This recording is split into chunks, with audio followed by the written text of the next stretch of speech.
Magandang araw mga kaibigan. Bigyan natin ng reaction opinion itong post, ang balita ngayon. Title, Senador na may Viva Max, Iskandal? Tila humihingi ng impormasyon sa kanyang mga social media followers si dating Cavite 4th District Representative Kiko Barsaga upang alamin ang tungkol sa isang umano'y senador na nasasangkot sa isang Viva Max Iskandal. Sa kanyang Facebook post, nagtanong si Barsaga, sino yung senador na may iskandal sa Viva Max at saan mapapanood? Dahil wala siyang binanggit na pangalan o karagdagang detalye, naging palaisipan sa ilang netizen kung may partikular ba siyang tinutukoy o kung isa lamang itong mapanuyang pahayag na naglalayong pukawin ang atensyon ng publiko.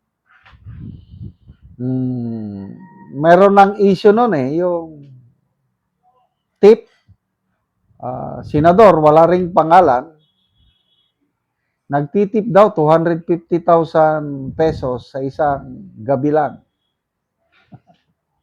Wala namang pinangalanan. Okay. So ito, I don't know kung nang-aasar lang si ex-congressman Barsaga. Kaya lang, alam nyo naman ang style ng meow-meow. Baka nagtatanong lang siya, ba't meron na siyang pasabog bukas o makalawa. So, abangan. Kung may ilalabas, patay. Ano kayang... Kasi, saan ito mapapanood? Nako. Alam nyo kasi, yung mga ganyang, controversial video na yan, sample, mayroong may hawak, mainit ang politika. If the price is right, pwedeng ibenta. Kung may bumili, binili, tapos ilalabas, nako, pasabog na naman ito. But anyway, abangan natin. Palagay ko,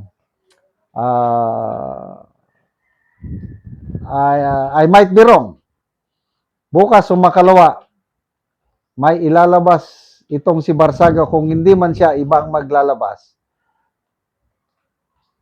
Government official na may ganyan mga issue. Sa isang post kanina nabasa ko, sabi ni ex-congressman defensor, testimony daw, kanang dagdag revelasyon ng Brave 18 Marines, may mga ilang kongresista daw na nagdadala rin ng babae sa kamara. At maalala ko nung 2 years ago, si Maharlika na ang nagsabi niya nung marami pang puting ahas si Maharlika. Parang may Christmas party ata sa, I think nung 19 Congress pa ito. Yun, may nagdala ng mga bebot o chikiting sa Kongreso sa Christmas party. So, these are all allegations na tingnan natin. Kasi kung may susunod pa daw na hearing, sabi ni Congressman Defensor, baka i-present na nila yung karagdagang 14 Marines, ex-Marines. May napanood akong interview ni Attorney Levito Baligod, yung third floor studio na interview siguro ito. Pinuntahan daw ni personal na nagpunta si Attorney Baligod sa office ni Senator Soto at mga 1 oras daw sila na nag-usap. Tinanong daw ni Senator Soto, ano ba yung mga ebidensyang ilalabas laban sa kanya? At prinangka ni Attorney Baligod, si Senator Soto, dinescribe niya yung mga ebidensya at according to Attorney Baligod, parang natulala o na-overwhelmed daw si Senator Soto sa kung papayagan lang sila, itong Brave 18 Marines na magtestigo sa Blue Ribbon. Sinabi na ni Attorney Baligod yung ilalabas na ebidensya. na overwhelmed.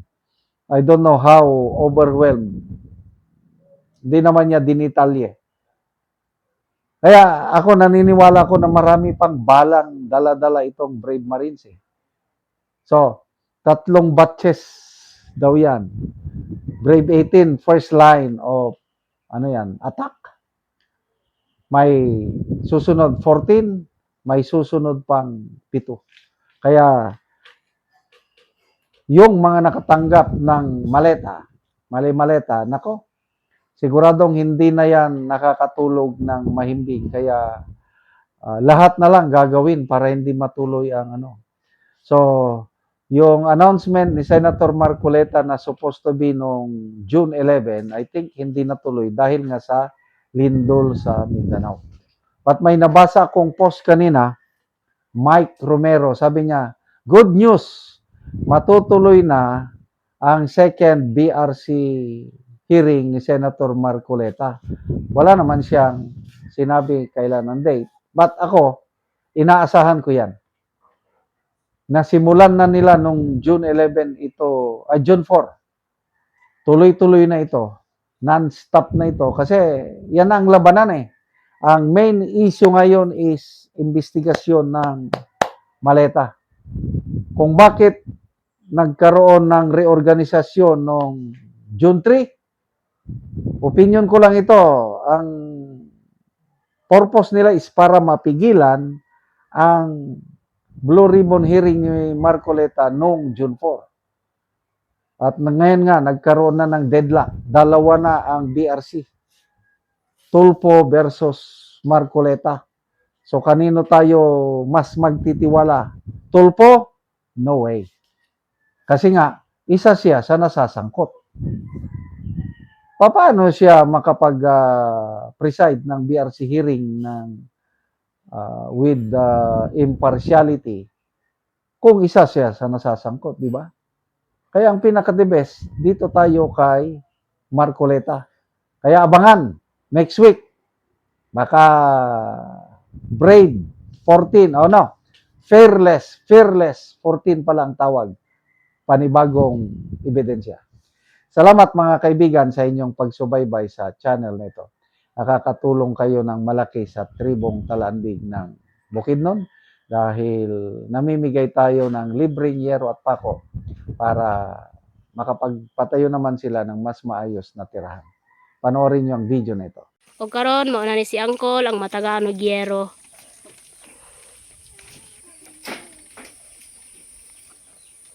So mo ni ang balay ni Angkol nga kuan lang, kawayan lang tanan, kawayan. So among gitagaan og yero aron pud makaatop siya.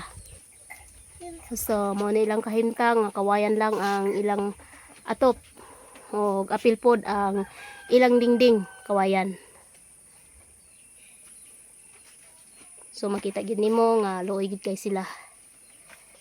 So apil pod ang ilang abuhan. So mo nilang ilang abuhan. So kawayan lang pod ang ilang atop.